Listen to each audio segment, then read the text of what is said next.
Hi ಎಲ್ಲರಿಗೂ ನಮಸ್ಕಾರ. Welcome back to our YouTube channel. ಯಾರ್ಯಾರ ವಿಡಿಯೋಸ್ ಅನ್ನ ಸಬ್ಸ್ಕ್ರೈಬ್ ಮಾಡದೆ ನೋಡ್ತಾ ಇದ್ರ ಸಬ್ಸ್ಕ್ರೈಬ್ ಮಾಡ್ಕೊಳ್ಳಿ. ಹಾಗೆ ಇದು ವಿಡಿಯೋದ ಮುಂದುವರೆದ ಭಾಗ ಆಗಿರುತ್ತೆ. 4ನೇ ತರಗತಿಗೆ ಸಂಬಂಧಿಸಿದಂತೆ ಒಂದು ಸಂಖ್ಯೆಯನ್ನ ಇನ್ನೊಂದು ಸಂಖ್ಯೆಯಿಂದ ವಿವಿಧ ವಿಧಾನಗಳಲ್ಲಿ ಭಾಗಿಸ್ತಾರೆ, ಅಂದಾಜಿಸ್ತಾರೆ, ಮೊತ್ತ ಮತ್ತು ವ್ಯತ್ಯಾಸ ಗುಣಲಬ್ಧ ಮಾಡುವರು ಅಂತ ಇದೆ. ಇದಕ್ಕೆ ಸಂಬಂಧಿಸಿದಂತೆ ಮೊದಲನೇ ಪ್ರಶ್ನೆಯನ್ನ ನೋಡ್ತಾ ಹೋಗೋಣ. ಮೊದಲನೇ ಪ್ರಶ್ನೆ ನೋಡಿ, ನವೀನ್ ಏನಿದಾನೆ ತನ್ನಲ್ಲಿರುವಂತಹ 16 ಮಾವಿನ ಹಣ್ಣುಗಳನ್ನ 4 ಬಾಕ್ಸ್ ನಲ್ಲಿ ಸಮನಾಗಿ ಜೋಡಿಸಿದ್ರೆ, ಹಾಗಾದ್ರೆ ಪ್ರತಿ ಬಾಕ್ಸ್ ನಲ್ಲಿ ಜೋಡಿಸಿರುವಂತಹ ಮಾವಿನ ಹಣ್ಣುಗಳು ಎಷ್ಟು ಅಂತ ಕೇಳಿದ್ದಾರೆ. ಓಕೆ, ಎಷ್ಟಾಗುತ್ತೆ? 4 4 4 16, ಸೊ 4 ಇಸ್ ದ ಆನ್ಸರ್. ಎರಡನೇ ಪ್ರಶ್ನೆ, ಒಬ್ಬ ಕೆಲಸಗಾರನು ಒಂದು ವಾರಕ್ಕೆ 700 ರೂಪಾಯಿ ಸಂಪಾದಿಸಿದ್ರೆ, 7 ದಿನ ಅಂತ ಅಂದ್ರೆ ಏನು? ಒಂದು ವಾರ ಅಂದ್ರೆ 7 ದಿನ, ಹೌದಲ್ವಾ? ಅಂದ್ರೆ ಪ್ರತಿ ದಿನಕ್ಕೆ 100 ರೂಪಾಯಿ ಸಂಪಾದಿಸ್ತಾ ಇದ್ದಾನೆ. ಹಾಗಾದ್ರೆ ಒಂದು ದಿನದ ಸಂಪಾದನೆ ಎಷ್ಟು? ಅದು 100 ರೂಪಾಯಿ ಆಗಿರುತ್ತೆ. ಇನ್ನು ಮೂರನೇ ಪ್ರಶ್ನೆ, ಒಂದು ಶಾಲೆಯ 4ರಿಂದ 7ನೇ ತರಗತಿಯ ಮಕ್ಕಳ ಸಂಖ್ಯೆಯನ್ನ ಫಲಕಗಳು ಸೂಚಿಸ್ತಾ ಇದೆ. ಕೆಳಗೆ ಕೊಟ್ಟಿರುವಂತಹ ಫಲಕಗಳು ಸೂಚಿಸ್ತಾ ಇದೆ. 100ಕ್ಕೆ ಹತ್ತಿರವಾಗಿರ್ತಕ್ಕಂತ ಮಕ್ಕಳ ಸಂಖ್ಯೆಯನ್ನ ಹೊಂದಿರುವಂತಹ ತರಗತಿ ಯಾವುದು ಅಂತ ಕೇಳಿದ್ದಾರೆ. ಇದು ಅಲ್ಲ, ಇದು ಎಸ್, ಇದು ಅಲ್ಲ, ಇದು ಅಲ್ಲ. ಸರಿಯಾದಂತ ಆಯ್ಕೆ ತರಗತಿ 5. 4ನೇ ಪ್ರಶ್ನೆ ನೋಡಿ, ಕೊಟ್ಟಿರುವಂತಹ ಸಂಖ್ಯೆಯನ್ನ 10ರ ಸಮೀಪಕ್ಕೆ ಅಂದಾಜು ಮಾಡಿ ಕೂಡಿಸಿದಾಗ ಎಷ್ಟು ಬರುತ್ತೆ ಅಂತ ಕೇಳಿದ್ದಾರೆ. ನೋಡಿ, ಒಂದನ್ನ ನೀವು ಕರೆಕ್ಟ್ ಆಗಿ ನೆನ್ಪಿಟ್ಕೋಬೇಕು. ಏನು ಅಂತ ಅಂದ್ರೆ, ಇವಾಗ 43 ಇದೆ, ನಾವ್ ಅದನ್ನ 45 ಅಂತ ತಗೋಬಹುದು. ಅದು ಬಿಟ್ಟು ನಾವ್ ಅದನ್ನ 50 ಅಂತ ತಗೊಳಕ್ ಬರಲ್ಲ. ಆದ್ರೆ ಇಲ್ಲಿ ಅಂದ್ರೆ 5 ಗಿಂತ ಎಕ್ಸಾಕ್ಟ್ 5 ಇತ್ತು ಅಂದ್ರೆ ಓಕೆ, ಎಕ್ಸಾಕ್ಟ್ 5 ಗಿಂತ ಮೇಲೆ ಇದ್ರೆ ನಾವ್ ಅದನ್ನ 10 ಅಂತ ಕನ್ಸಿಡರ್ ಮಾಡ್ತೀವಿ. 5 ಗಿಂತ ಕೆಳಗಡೆ ಇತ್ತು ಅಂದ್ರೆ, ಇವಾಗ ಫಾರ್ ಎಕ್ಸಾಂಪಲ್ ಏನ್ ಹೇಳ್ಬೋದು, 15 ಅನ್ನೋ ನಂಬರ್ ಅನ್ನು ತಗೊಳ್ಳಿ. ಈಗ 15 ಇದೆಯಲ್ಲ, ಇದು 16 ಅಂತ ಇದ್ರೆ ನಾವು 10ರ ಸಮೀಪಕ್ಕೆ ಅಂದಾಜು ಮಾಡಿ ಅಂತ ಇದೆಯಲ್ವಾ, ಅದನ್ನ ನಾವು 16 ಅಂತ ಇದ್ರೆ ನಾವು ಅದನ್ನ 20 ಅಂತ ತಗೋತೀವಿ. ಅದೇ 15 ಗಿಂತ ಇವಾಗ 14 ಅಂತ ಇತ್ತು ಅಂದ್ರೆ ಅದನ್ನ 10ರ ಸಮೀಪಕ್ಕೆ ಅಂದಾಜು ಮಾಡಿ ಅಂತ ಹೇಳಿದಾಗ ನಾವ್ ಅದನ್ನ ತಗೊಳಕ್ ಆಗಲ್ಲ. ಯಾಕಂದ್ರೆ ಅದಕ್ಕೆ ರೂಲ್ಸ್ ಇದೆ. ಅದು ಎದ್ರಲ್ಲಿ ಬರುತ್ತೆ? ಕೆಮಿಸ್ಟ್ರಿ ಚಾಪ್ಟರ್ ಅಲ್ಲಿ ಬರುತ್ತೆ, ವಿಜ್ಞಾನ ವಿಭಾಗದಲ್ಲಿ, ಪ್ರಥಮ PUC ಯಲ್ಲಿ. ಓಕೆ, 14ಕ್ಕಿಂತ ಕೆಳಗಡೆ ತಗೋಬೇಕು ಅಂದ್ರೇನು 10 ಅಂತ ಕನ್ಸಿಡರ್ ಮಾಡ್ಬೇಕು. ಸೊ ಹಾಗಾದ್ರೆ ಅದೇ ರೀತಿ ನೋಡೋದಾದ್ರೆ ಇದನ್ನ ಯಾವ ರೀತಿ ತಗೋತೀರಾ ನೋಡಿ. ಅದೇ ರೀತಿ ನೋಡೋದಾದ್ರೆ ಇದನ್ನ ಇವಾಗ ಯಾವ ರೀತಿ ತಗೋಬಹುದು? 86 ಇದೆ, 86ನ್ನ 90 ಅಂತ ತಗೋಬಹುದಲ್ವಾ? 43 ಇದೆ, ಇದನ್ನ ಏನಂತ ತಗೋತೀರಾ ಹಾಗಾದ್ರೆ? 40. ಸೊ ಎಷ್ಟಾಗುತ್ತೆ? 130 ಆಗುತ್ತೆ. ಸರಿಯಾದಂತ ಆಯ್ಕೆ ಏನು? 130 ಸರಿಯಾದಂತ ಆಯ್ಕೆ. ನೀವೇನ್ ಮಾಡ್ಬಿಡ್ತೀರಾ, ಕೆಲವರು 10ರ ಸಮೀಪಕ್ಕೆ ಅಂದಾಜು ಮಾಡಿ ಕೂಡಿಸಿದಾಗ ಎಷ್ಟಾಗ್ಬಿಡುತ್ತೆ? 86 90, 43 50 ಅಂತ ಅನ್ಕೊಂಡ್ಬಿಡ್ತೀರಾ. ಬಟ್ ಸರಿಯಾದಂತ ಆಯ್ಕೆ ನೋಡಿ 5ಕ್ಕಿಂತ ಕೆಳಗಡೆ ಇದೆ. ಅದೇನಾದ್ರೂ 45 ಇದ್ದಿದ್ರೆ ನಾವು ಏನ್ ಮಾಡ್ಬೋದಾಗಿತ್ತು? 50 ಅಂತ ತಗೋಬೋದಾಗಿತ್ತೇನೋ. ಆದ್ರೆ ಇಲ್ಲಿ ಏನ್ ಕೊಟ್ಟಿದ್ದಾರೆ? 43 ಕೊಟ್ಟಿರೋದ್ರಿಂದ ಸಮೀಪ ಯಾವುದು? 40. ಹಾಗಾಗಿ ಓಕೆ. ಮುಂದಿನ ಪ್ರಶ್ನೆ, ವ್ಯಕ್ತಿಯೊಬ್ಬರು ಅಂಗಡಿಯಲ್ಲಿ ಈ ಕೆಳಗೆ ಕಾಣಿಸಿರುವಂತಹ ವಸ್ತುಗಳನ್ನ ಕೊಂಡ್ಕೊಳ್ತಾರೆ, ಅವುಗಳ ಒಟ್ಟು ಬೆಲೆ ಎಷ್ಟು ಅಂತ ಕೇಳಿದರೆ. ಒಟ್ಟು ಬೆಲೆ ಎಷ್ಟು ನೋಡಿ.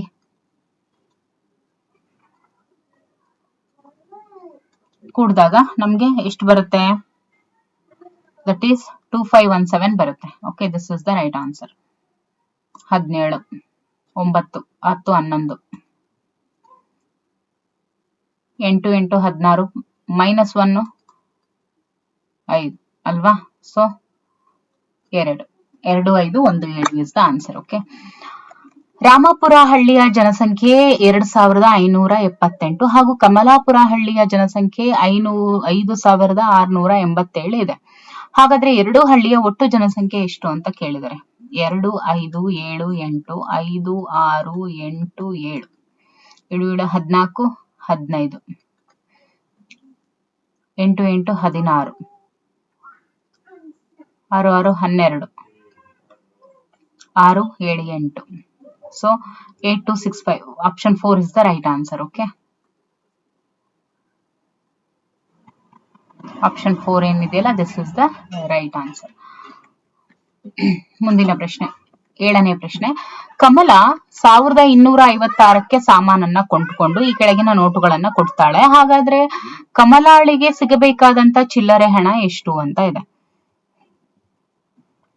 1256 ರೂಪಾಯಿಗೆ, ಅಂದ್ರೆ ಅವಳು 1,500 ಕೊಡ್ತಾಳೆ. 1,500ದಲ್ಲಿ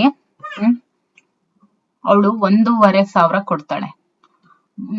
ಆದ್ರೆ ಅವಳು ತಗೊಂಡಿರುವಂತ ಸಾಮಾನು ಎಷ್ಟು? 1,256 ರೂಪಾಯಿ. ಹಾಗಾದ್ರೆ ಬಾಕಿ ಚಿಲ್ಲರೆ ಹಣ ಎಷ್ಟು?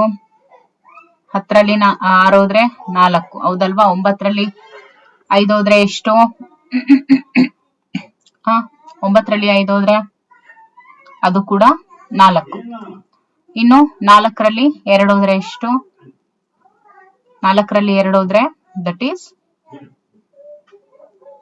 2. ಸೊ ಎಷ್ಟು? 244. 244 ಇಸ್ ದ ರೈಟ್ ಆನ್ಸರ್ 7ನೇ ಪ್ರಶ್ನೆಗೆ. ಓಕೆ, ಮುಂದಿನ ಪ್ರಶ್ನೆ ನೋಡಿ. ಶಾಲಾ ಆಟೋಟ ಸಾಮಗ್ರಿ ಖರೀದಿಗೆ ಒಟ್ಟು 4,560 ಮಂಜೂರಾಗಿದೆ. ಅದರಲ್ಲಿ ಈ ಕೆಳಗಿನ ಕ್ರೀಡೋಪಕರಣಗಳನ್ನ ಕೊಂಡುಕೊಳ್ತಾರೆ. ಸಾಮಗ್ರಿಗಳನ್ನ ಕೊಂಡುಕೊಂಡ ನಂತರ ಉಳಿದಂತ ಹಣ ಎಷ್ಟು? ಓಕೆ ನೋಡಿ, ಅಲ್ಲಿ 850 ರೂಪಾಯಿದು ಬ್ಯಾಟ್ ತಗೋತಾರೆ.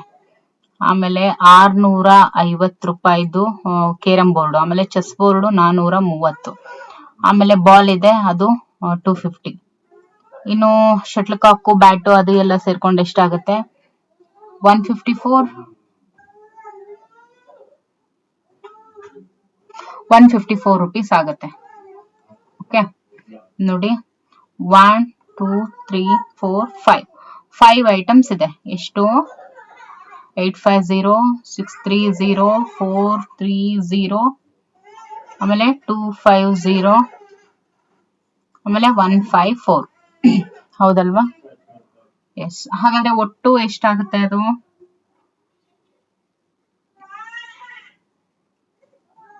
850 plus 630 plus 430 plus 250 plus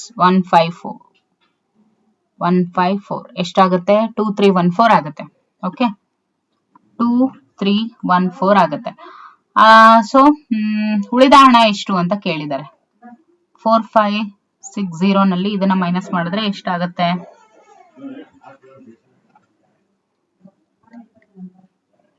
2246 is the right answer. Okay, yes. ಮುಂದಿನ ಪ್ರಶ್ನೆ. ಇಲ್ಲಿ ನೀಡಿದಂತ ಚಿತ್ರವನ್ನ ನೋಡಿ 13 ಗೊಂಬೆಗಳ ಬೆಲೆಯನ್ನ ಕಂಡುಹಿಡಿಯಿರಿ ಅಂತ ಇದೆ. ಅಂದ್ರೆ ಇಲ್ಲಿ ಒಂದು ಏನಿದೆ, ಒಂದು ಗೊಂಬೆ 670 ಅಂದ್ರೆ 13 ಗೊಂಬೆಗೆ ಎಷ್ಟಾಗುತ್ತೆ ಅಂತ ಕೇಳಿದ್ದಾರೆ. Okay, 3 0s 0, 3 7 3s 21, 18 19 20, 1 0s 0, 1 7s 7, 1 6s 6.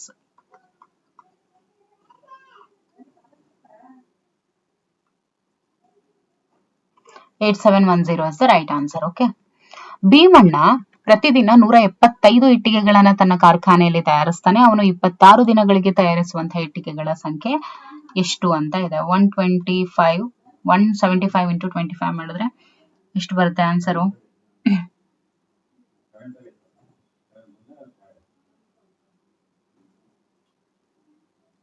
125 into 75 ಮಾಡಿದಾಗ ಎಷ್ಟು ಬರುತ್ತೆ ಆನ್ಸರು? 26. ಓಕೆ, 26 ಕಾರ್ಖಾನೆ. ಹಾಗಾದ್ರೆ ಅವನು 126 ದಿನಗಳಿಗೆ ಎಷ್ಟು ಇಟ್ಟಿಗೆಗಳನ್ನ ತಯಾರಿಸ್ತಾನೆ ಅಂತ ಇದೆ. ಓಕೆ, 175 ಇಂಟು 26 ಮಾಡಿದ್ರೆ ನಮ್ಗೆ ಎಷ್ಟು ಬರುತ್ತೆ? 4550 ಬರುತ್ತೆ. So this is the right answer. Okay, ಇನ್ನು 11ನೇ ಪ್ರಶ್ನೆ.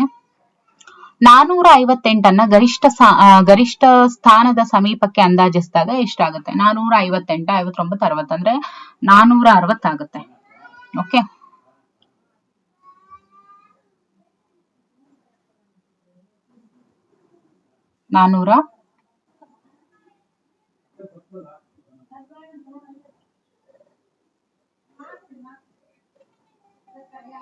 ಗರಿಷ್ಠ ಸ್ಥಾನದ ಸಮೀಪಕ್ಕೆ ಅಂದಾಜಿಸಿದಾಗ ಅದು 460 ಆಗುತ್ತೆ.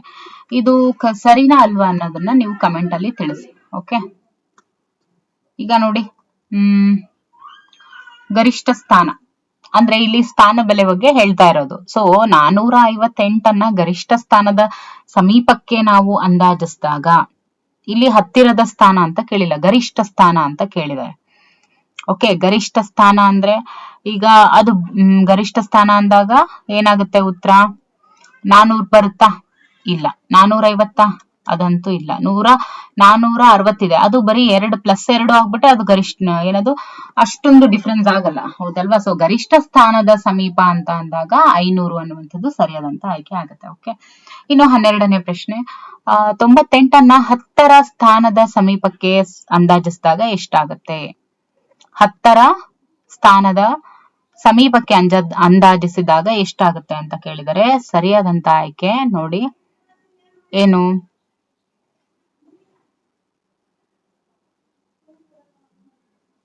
10ರ ಸ್ಥಾನದ ಸಮೀಪಕ್ಕೆ ಅಂದಾಜಿಸಿದಾಗ ಎಷ್ಟಾಗುತ್ತೆ ಅಂತ ಕೇಳಿದ್ದಾರೆ. ಓಕೆ, ಸರಿಯಾದಂತ ಆಯ್ಕೆ 100. ಹೆಂಗೆ ನೋಡಿ, ಬಿಡಿ 10. ಓಕೆ, ಬಿಡಿ 10 ಅಂತ ಹೇಳ್ತೀವಿ. ಓಕೆ, ಅಂದ್ರೆ ಅದು 98ರ ಅಂದ್ರೆ ಅಂದಾಜಿಸಿದಾಗ ಅದು ಎಷ್ಟಾಗುತ್ತೆ? 10ರ ಸ್ಥಾನ ಏನಾಗಿರುತ್ತೆ ಇಲ್ಲಿ ಈ ರೀತಿ ಬರುತ್ತೆ. ಓಕೆ, ಸೊ ಸರಿಯಾದಂತ ಆಯ್ಕೆ ಏನು? 100. 13ನೇ ಪ್ರಶ್ನೆ. 43 ಮತ್ತು 51ರ ಮೊತ್ತವನ್ನ ಗರಿಷ್ಠ ಸ್ಥಾನದ ಸಮೀಪಕ್ಕೆ ಅಂದಾಜಿಸಿದಾಗ ಏನಾಗುತ್ತೆ? ಗರಿಷ್ಠ ಅಂತ ಹೇಳಿದಾಗ ಇಲ್ಲಿ ಏನಾಗುತ್ತೆ? ಈಗ 43 ಇರೋದು ಗರಿಷ್ಠ ಸ್ಥಾನದ ಸಮೀಪಕ್ಕೆ ಅಂತ ಕೇಳಿದ್ದಾರೆ. ಈಗ 43ಅನ್ನ 50 ಅಂತ ಅನ್ಕೊಂಡು 51ಅನ್ನ 60, ಓಕೆ 60 ಅಂತ ಅನ್ಕೊಂಡ್ರೆ ಎಷ್ಟಾಗುತ್ತೆ? 110 ಆಗುತ್ತೆ, ಹೌದಲ್ವಾ? ಆದ್ರೆ ಇಲ್ಲಿ ಆಪ್ಷನ್ ಇದೆಯಾ? There is no option. So ಗರಿಷ್ಠ ಸ್ಥಾನದ ಸಮೀಪಕ್ಕೆ ನಾವೇನಾದ್ರೂ ಅಂದಾಜಿಸಿದಾಗ, ಈಗ ನೋಡಿ 43 ಇದೆ. ಓಕೆ, 40. ಯಾಕೆ ಅಂದ್ರೆ ನಾವು ಹಿಂದೆ ಹೇಳಿದ್ವಿ ಅಲ್ವಾ, ಏನಂತ? 45 ಇದ್ರೆ 45 ಅಥವಾ 46 ಅಂತ ಇದ್ರೆ ಅದು ಏನಾಗ್ತಾ ಇತ್ತು? 50 ಆಗ್ತಾ ಇತ್ತು. ಇಲ್ಲಿ 43 ಇದೆ, ಅದಕ್ಕೆ 40. 51 ಇದೆ, 50. So 5 4 9 90 is the right answer. Okay, ಒಂದು ಡಬ್ಬದಲ್ಲಿ 125 ಚಾಕ್ಲೇಟ್ಗಳಿದಾವೆ. ಅಂತಹ 4 ಡಬ್ಬಗಳಲ್ಲಿ ಇರುವಂತಹ ಚಾಕ್ಲೇಟ್ಗಳ ಸಂಖ್ಯೆನ ಗರಿಷ್ಠ ಸ್ಥಾನಕ್ಕೆ ನಾವು ಅಂದಾಜು ಮಾಡಿ ಬರೆದಾಗ ಏನಾಗತ್ತೆ?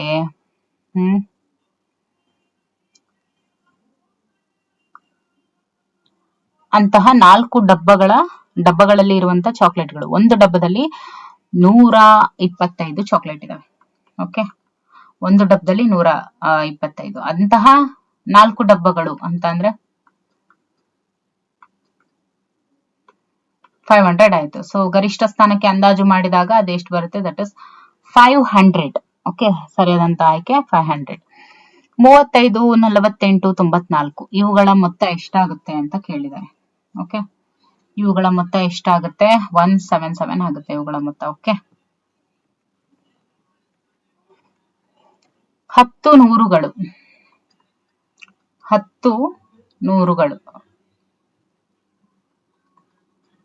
10 ನೂರುಗಳು ಅಂದ್ರೆ ಏನು? 1000. 20 ಹತ್ತುಗಳು ಎಷ್ಟು? 200. 7 ಬಿಡಿಗಳು. ಓಕೆ, ಇವುಗಳ ಮೊತ್ತ ಎಷ್ಟು?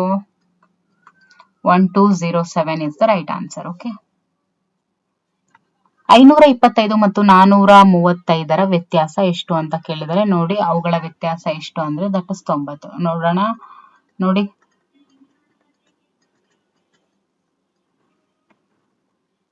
12ರಲ್ಲಿ 3 ಹೋದ್ರೆ 9. ಸೊ ಸರಿಯಾದಂತ ಆಯ್ಕೆ 90. ರಾಮನ ಒಂದು ತಿಂಗಳ ಆದಾಯ 9,000 ರೂಪಾಯಿ ಇದೆ. ಶ್ಯಾಮನ ಒಂದು ತಿಂಗಳ ಆದಾಯ 12,000 ರೂಪಾಯಿ ಇದೆ. ಇವರಿಬ್ಬರ ನಡುವಿನ ವ್ಯತ್ಯಾಸ ಎಷ್ಟು? 3,000 ರೂಪಾಯಿ. ಓಕೆ,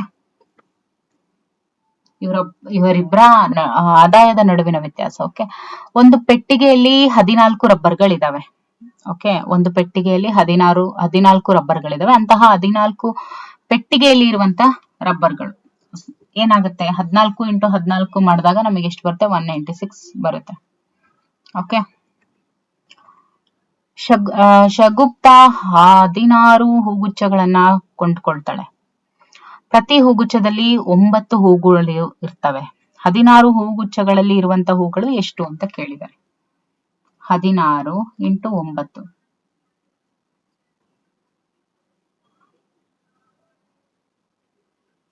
ಎಷ್ಟಾಗುತ್ತೆ?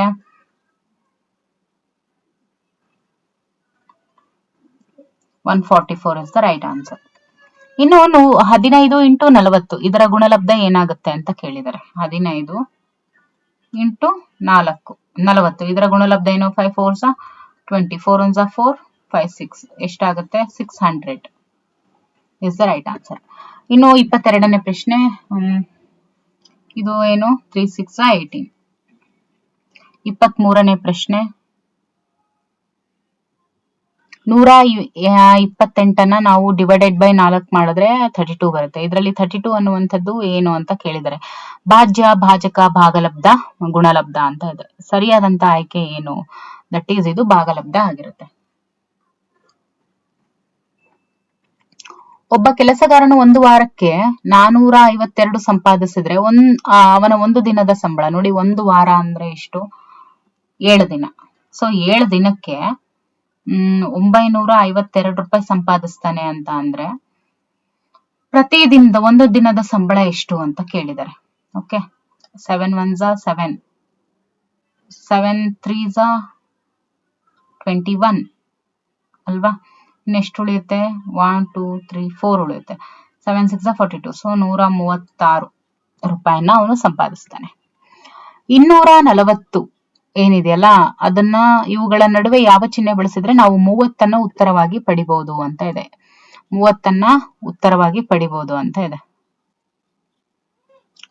ಯಾವ ಚಿಹ್ನೆಯನ್ನ ಬಳಸಿದ್ರೆ? ನಾವು ಬಾಕ್ಸೋ ಅಂತ ಚಿಹ್ನೆಯನ್ನ ಬಳಸಿದ್ರೆ 30ನ್ನ ಪಡಿಬಹುದು. ಹೌದಲ್ವಾ? ನೋಡಿ,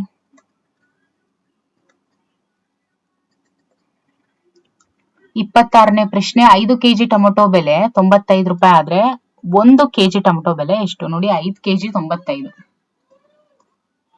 ಆಯ್ತಾ? 5 ಕೆಜಿಗೆ 95 ಆದ್ರೆ 1 ಕೆಜಿಗೆ ಎಷ್ಟು? 19 ರೂಪಾಯಿ. ಹೌದಲ್ವಾ? 26ನೇ ಪ್ರಶ್ನೆಗೆ ಉತ್ತರ 19 ರೂಪಾಯಿ. 8 6 38 ಡಿವೈಡೆಡ್ ಬೈ 7 ಮಾಡಿದ್ರೆ ಅದರ ಭಾಗಲಬ್ಧ ಎಷ್ಟು ಬರುತ್ತೆ ಅಂತ ಕೇಳಿದ್ದಾರೆ. ನೋಡಿ, ಅದನ್ನ ನಾವೇನಾದ್ರು ಡಿವೈಡ್ ಮಾಡಿದ್ರೆ ನಮ್ಗೆ ಎಷ್ಟು ಬರುತ್ತೆ ನೋಡೋಣವಾ? Okay, 7 1s 7 7 2s 14 7 3s 21 7 4s 28. So 1 2 3 4 answer ಆಗುತ್ತೆ. ಓಕೆ, 1 ಡಜನ್ ಬಾಳೆಹಣ್ಣುಗಳ ಬೆಲೆ 60 ರೂಪಾಯಿ ಆದ್ರೆ 1 ಬಾಳೆಹಣ್ಣಿನ ಬೆಲೆ ಎಷ್ಟು? ನೋಡಿ, 1 ಡಜನ್ ಅಂದ್ರೆ ಎಷ್ಟಿರುತ್ತೆ? 12 ಇರುತ್ತೆ. ಹೌದಲ್ವಾ? 1 ಡಜನ್ ಎಷ್ಟು? 12 ಇರುತ್ತೆ. ಓಕೆ, 1 ಡಜನ್ಗೆ 60 ರೂಪಾಯಿ ಆದ್ರೆ 1 ಬಾಳೆಹಣ್ಣಿನ ಬೆಲೆ ಎಷ್ಟು ಅಂತ ಕೇಳಿದ್ದಾರೆ. ಎಷ್ಟಾಗುತ್ತೆ? ಒಂದು ಹಣ್ಣು 1 ಡಜನ್ಗೆ 1 ಡಜನ್ ಬಾಳೆಹಣ್ಣಿಗೆ ಏನಿಲ್ಲ 1 ಡಜನ್ ಅಲ್ಲಿ ಎಷ್ಟಿರುತ್ತೆ ಬಾಳೆಹಣ್ಣು? 12 ಬಾಳೆಹಣ್ಣುಗಳು ಇರ್ತವೆ. ಅದರ ಬೆಲೆ 60 ಅನ್ನೋದಾದ್ರೆ ಓಕೆ, 1 ಡಜನ್ಗೆ ನಾವು ಇವಾಗ 60 ರೂಪಾಯಿ ಕೊಡ್ತೀವಿ ಅಂದ್ರೆ 1 ಬಾಳೆಹಣ್ಣಿನ ಬೆಲೆ ಎಷ್ಟು? ಓಕೆ,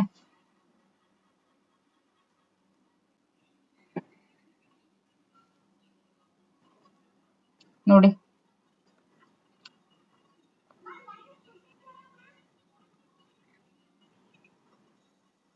ಹನ್ನೆರಡು 12 5 ಹೌದಾ?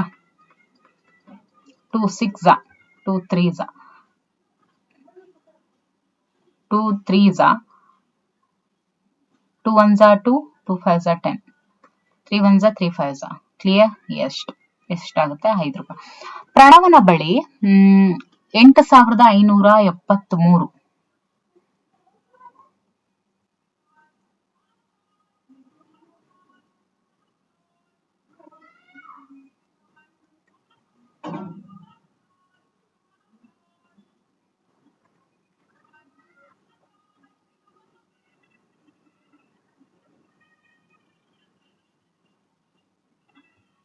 ಓಕೆ, ಪ್ರಣವ ಏನಿದಾನೆ ಅವನ ಬಳಿ 8573 ರೂಪಾಯಿ ಇದೆ. ಅವನು 10,450 ರೂಪಾಯಿ ಬೆಲೆಯ ಒಂದು ಮೊಬೈಲ್ ಅನ್ನ ಕೊಳ್ಳೋದಕ್ಕೆ ಇಷ್ಟಪಟ್ಟಿದ್ದಾನೆ. ಅವನಿಗೆ ಇದನ್ನ ತಗೋಬೇಕು ಅಂತ ಅಂದ್ರೆ ಬೇಕಾಗುವಂತ ಉಳಿದ ಹಣವನ್ನ 100ರ ಸ್ಥಾನಕ್ಕೆ ಅಂದಾಜಿಸಿದಾಗ ಏನಾಗುತ್ತೆ? ಉಳಿದ ಹಣವನ್ನ ಓಕೆ, ಅವನ ಹತ್ರ ಎಷ್ಟಿದೆ? 8573 ರೂಪಾಯಿ ಇದೆ. ಓಕೆ, ಇವಾಗ ಏನು 8600 ರೂಪಾಯಿ ಅಂತಾನೆ ಅಂದಾಜಿಟ್ಕೊಳ್ಳಿ. ಆಯ್ತಾ? ಇಲ್ಲಿ 10,500 ರೂಪಾಯಿ ಒಂದು ಮೊಬೈಲ್ ಆಗುತ್ತೆ. ಅವನಿಗೆ ಇದನ್ನ ಕೊಳ್ಳೋದಕ್ಕೆ ಬೇಕಾಗಿರುವಂತ ಉಳಿದ ಹಣವನ್ನ 100ರ ಸ್ಥಾನಕ್ಕೆ ನಾವು ಅಂದಾಜಿಸಿದಾಗ ಎಷ್ಟಾಗುತ್ತೆ?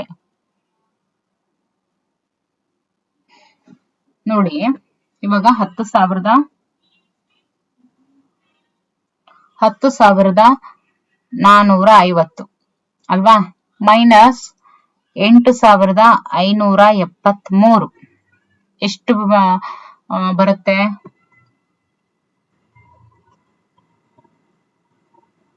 ಎಷ್ಟು ಬರುತ್ತೆ ಅಂತ ಅಂದ್ರೆ ನೋಡಿ 1877 ಬರುತ್ತೆ. ಅದನ್ನ ನಾವು 100ರ ಸ್ಥಾನಕ್ಕೆ ಅಂದಾಜಿಸಿದಾಗ ಬಿಡಿ 10 100, ಓಕೆ, ಬಿಡಿ 10 100 ಅಂದಾಜಿಸಿದಾಗ 800 ರೂಪಾಯಿ ಅಂದ್ರೆ 1800 ರೂಪಾಯಿ ಆಗುತ್ತೆ. ಓಕೆ, ಮುಂದಿನ ಪ್ರಶ್ನೆ 280 ಪ್ಲಸ್ 43 ಇವುಗಳ ಮೊತ್ತವನ್ನ 10ರ ಸ್ಥಾನಕ್ಕೆ ಅಂದಾಜಿಸಿದಾಗ ನೋಡಿ 280 ಪ್ಲಸ್ 143 ಎಷ್ಟಾಗುತ್ತೆ? 423 ಬರುತ್ತೆ. ಓಕೆ, 10ರ ಸ್ಥಾನಕ್ಕೆ ಅಂದಾಜಿಸಿದಾಗ ಏನಾಗುತ್ತೆ? ಬಿಡಿ 10 ಅಂದ್ರೇನು 420 is the right answer. Okay,